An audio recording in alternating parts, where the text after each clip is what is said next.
So ನನಗೆ ಖುಷಿಯಾಗೋ ವಿಚಾರ ಏನಂತ ಹೇಳಿದರೆ, ನಮ್ಮ ಹೊನ್ನಾಳಿ ತಾಲೂಕಲ್ಲಿ ತುಂಬ ಜನ ರೈತರು ಬರೀ ಏಕ ಬೆಳೆ ಮಾಡೋದ್ರ ಬದಲಾಗಿ ಬಹುಬೆಳೆ ಪದ್ಧತಿಯನ್ನು ಮಾಡಿದ್ರು. ಅದರ ಲಾಭ ಏನು, ಅದರಿಂದ ಆಗ್ತಕ್ಕಂಥ ನಮ್ಮ ತೋಟಕ್ಕೆ ಆಗ್ತಕ್ಕಂಥ ಪ್ರಯೋಜನಗಳನ್ನ ತಿಳ್ಕೊಂಡಿದ್ದಾರೆ. ಇದರಿಂದಾಗಿ ಮೈಕ್ರೋ ಕ್ಲೈಮೇಟ್ ಅಂತ ಹೇಳ್ತೀವಿ ನಾವು, ಅಂದರೆ ಒಂದು ಸೂಕ್ಷ್ಮ ವಲಯ ಕ್ರಿಯೇಟ್ ಆಗುತ್ತೆ ಈ ತೋಟ.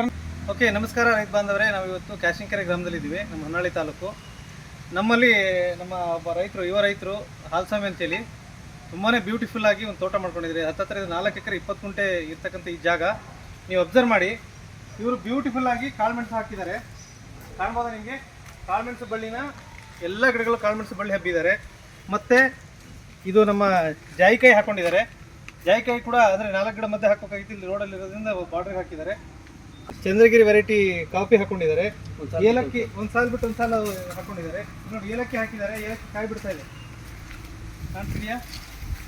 ಸೊ ನನಗೆ ಖುಷಿಯಾಗೋ ವಿಚಾರ ಏನಂತ ಹೇಳಿದರೆ, ನಮ್ಮ ಹೊನ್ನಾಳಿ ತಾಲೂಕಲ್ಲಿ ತುಂಬ ಜನ ರೈತರು ಬರೀ ಏಕ ಬೆಳೆ ಮಾಡೋದ್ರ ಬದಲಾಗಿ ಬಹುಬೆಳೆ ಪದ್ಧತಿಯನ್ನು ಮಾಡಿದ್ರು. ಅದರ ಲಾಭ ಏನು, ಅದರಿಂದ ಆಗ್ತಕ್ಕಂಥ ನಮ್ಮ ತೋಟಕ್ಕೆ ಆಗ್ತಕ್ಕಂಥ ಪ್ರಯೋಜನಗಳನ್ನ ತಿಳ್ಕೊಂಡಿದ್ದಾರೆ. ಇದರಿಂದಾಗಿ ಮೈಕ್ರೋ ಕ್ಲೈಮೇಟ್ ಅಂತ ಹೇಳ್ತೀವಿ ನಾವು, ಅಂದರೆ ಒಂದು ಸೂಕ್ಷ್ಮ ವಲಯ ಕ್ರಿಯೇಟ್ ಆಗುತ್ತೆ ಈ ತೋಟನೇ. ಈವನ್ ಇಳುವರಿನಲ್ಲಿ ನಿಮಗೆ ನಾವು, ಯಾಕೆಂದರೆ ಕಾಳುಮೆಣಸಿಗೆ ಬೇರೆ ಬೇರೆ ಬೆಳೆಗಳಿಗೆ ನಾವು ಮತ್ತೆ ನಿರ್ವಹಣೆ ಮಾಡೋದ್ರಿಂದ ತೋಟದ ಇಳುವರಿಯಲ್ಲೂ ಕೂಡ ಅವರಿಗೆ ಹೆಚ್ಚು ಕಾಣ್ತಾ ಇದೆ ಅಂತ ಹೇಳ್ತಿದ್ದಾರೆ. ಸೊ ನೀವು ಅಬ್ಸರ್ವ್ ಮಾಡ್ಬೋದು.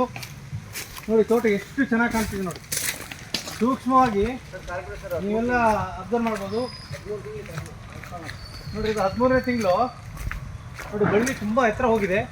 ಪನೀರ್ 1 ವೆರೈಟಿ ಹಾಕಿದ್ದಾರೆ, ಅಲ್ಲೇ ಕಾಳು ಸ್ಟಾರ್ಟ್ ಆಗಿದೆ. ಇದು ಆ್ಯಕ್ಚುಲಿ ನಮಗೆ ಅಡಿಕೆನಲ್ಲಿ ಏನು ದೊಡ್ಡ ನಿರ್ವಹಣೆ ಅವಶ್ಯಕತೆ ಇಲ್ಲ. ನೀರೊಂದು ನಿಲ್ದಿರಂಗೆ ನೋಡ್ಕೊಂಡ್ಬಿಟ್ರೆ ನಿಮಗೆ ಇದು ಕಾಳುಮೆಣಸು ನಿಮಗೆ ಒಂದು ಎಕ್ಸ್ಟ್ರಾ ಉತ್ಪನ್ನವಾಗಿ ನಿಮ್ಮ ತೋಟದಲ್ಲಿ ಬರುತ್ತೆ. ಜೊತೆಗೆ ಜಾಯಿಕಾಯಿ ಆ ಥರದ ಬೆಳೆಗಳೆಲ್ಲ ನಾವು ಮಾಡ್ಕೊತಾ ಹೋದಂಗೆ ಮೈಕ್ರೋ ಕ್ಲೈಮೇಟ್ ಕ್ರಿಯೇಟ್ ಆಗಿ ತೋಟ ತುಂಬ ಚೆನ್ನಾಗಾಗುತ್ತೆ. ದಯವಿಟ್ಟು ರೈತರನ್ನ ಫಾಲೋ ಮಾಡಿ. Thank you.